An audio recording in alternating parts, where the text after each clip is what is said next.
Welcome back to the Ancestral Findings podcast. Are you looking for some productive genealogy projects to do in April? As the first full month of spring, April offers some interesting and unique genealogy opportunities that just don't fit in as well during other months of the year. If you want to stay on top of things in your genealogy research, these projects should definitely be on your to-do list this month. I hope you enjoy them.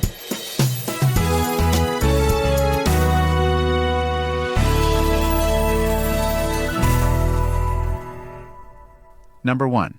Spring clean your genealogy. This is a perfect time to go through all of the printed genealogy information in your files and binders and clean it up. Put things in their proper places if they have been stacking up for a while. Get rid of information you don't need anymore. Alphabetize items and arrange them by date from oldest to newest. You can even categorize documents in this way. Doing this will make it much easier for you to find what you need when you need it and reduce genealogical clutter. Number 2, sweep your family tree. It's not just your physical genealogical information that needs cleaning this time of year.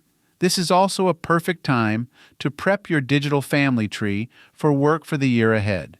Go through the lines you are actively working on and make sure every piece of information has a credible source attached to it. If there is no source, find one, or more. Make sure your family tree makes sense and that all generations have a proven connection to one another. Delete inaccurate or disproved information. Edit notes in your family tree for grammar and spelling, and add new details that you may have discovered but not written down yet. Add photos of any new ancestors you've discovered to your digital family tree to paint a more complete picture of your family history. Number 3. Make donations. You may have some family heirlooms or other important genealogical artifacts you've discovered during your research that have a local or regional importance. If you want to make sure those things are always well cared for and available to other researchers and the general public, this is a perfect time of year to donate them to local historical societies, archives, libraries, and museums. Doing this is a much more secure way of ensuring the survival of the artifact for future generations than handing it down to your family unless you have a relative who is sure to be as interested in family history as you. Number 4, have a traditional spring picnic. Picnics became really popular outdoor pastimes in the 1800s. Research what types of foods and activities your ancestors in your part of the country would have had at a 19th century picnic. Then, recreate it and enjoy an old-fashioned picnic with your family while honoring the traditions of your ancestors at the same time.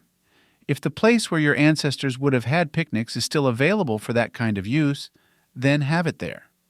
Otherwise, choose your own favorite place to enjoy the springtime outdoors. Number 5, read a new genealogy book. It's always a good idea to keep up on learning new genealogy research techniques and sources for finding records. One of the ways you can do this is by reading books on genealogy research. There are a lot of them, so you can easily read a new book each month and keep your learning on point. Your genealogy research will benefit from this, and you will be glad you did it. Soon, it will develop into a good genealogical habit. Number 6, read a new book on local or regional history. Just like keeping up on genealogical research methods and sources makes you a better researcher, so does learning about the places your ancestors lived. Read a book on the local or regional history of your town or the towns in which your ancestors lived. It will give you a better idea as to what their lives were like at the time they lived there. You may even find a mention or two of them in the book you read and learn things about them that you never knew. These tidbits make excellent and important additions to your genealogy research. Number 7, research graduation traditions of your ancestors. Spring is generally the time when public schools and colleges have their graduation ceremonies. Around this time, kids everywhere were starting to get ready for graduation, and it was the same for your ancestors as far back as the mid-1800s, when public education was first becoming compulsory across the nation. Add a bit of interesting detail to your family history by researching the graduation traditions of your ancestors. You may even find details on their actual graduation ceremonies in old newspapers and yearbooks. You can find old yearbook records in local archives and historical societies and on Ancestry.com. Number 8, write another chapter in your family history book. If you are writing a book on your family history, make it more manageable by doing one chapter a month. If you write one chapter a month, the project will seem much more doable. If you finished your book, take this month to submit it for publication, or self-publish it and learn to market it. Or you can start a new family history book on a different family line. Just go ahead and write the first chapter. Number 9. Research the history of your house or your family's traditional homestead. The history of the house you live in, or that your family owned for generations and maybe still does, is interesting. There are people and companies that specialize in doing the genealogy of houses, but you can do it yourself. Research it using old newspapers, property and land records, and photos. You will discover so much about how your ancestors lived in that house in generations past, and can add the information to your family history narrative to enrich it. Number 10. Search eBay for items pertaining to your family history. You're not the only one doing spring cleaning this time of year. Other people are doing it too, and this may mean an excellent opportunity to gather new family heirlooms and photos by browsing eBay. Who knows what distant relatives out there may be selling the exact things you want to add to your genealogy and family tree. Search eBay by your last name or the last name of the family line you're researching, or by last name and location to get more exact results. You may find some incredible things. Many genealogists use eBay as a research source, and so should you.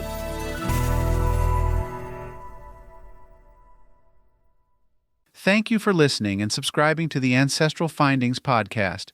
For additional resources, visit ancestralfindings.com. You can download a free ebook, request a free genealogy lookup, and even participate in our weekly historical postcard giveaway. If you want to support us in more ways, consider supporting us on Patreon or PayPal. Every contribution helps to keep the lights on. From all of us at Ancestral Findings, thank you for being an integral part of our family history community since 1995. I hope you have a wonderful day, and as always, happy searching.